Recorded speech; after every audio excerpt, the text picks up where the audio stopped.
nouvelle attaque de drone a eu lieu cette nuit sur la Global Summit Flotilla. Vous savez, cette flottille qui va tenter de briser le blocus israélien à Gaza et qui tente de se rendre vers l'enclave palestinienne.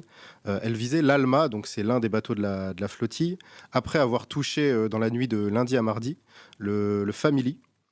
Par deux fois, il n'y a eu que des dégâts matériels à cause des incendies qui se sont déclarés à bord des bateaux. Et les passagers, on le sait, sont sains et saufs. Pour en parler, on est avec Émilien Urbach en direct, journaliste de l'Humanité, qui est embarqué sur un des bateaux de la flottille et qui tient une sorte de carnet de bord dans les pages de l'Humanité et en vidéo. Donc, Émilien, on t'avait quitté hier, au lendemain de la première attaque. Cette nuit, c'était quoi la situation à bord de la flottille?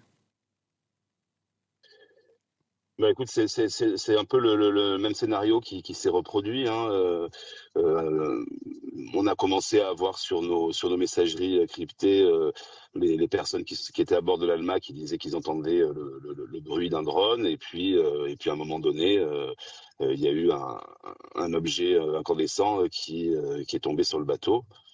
Alors la chose qui est un peu nouvelle, ce matin, c'est qu'ils ont retrouvé, pour le coup, l'objet, en question, à bord.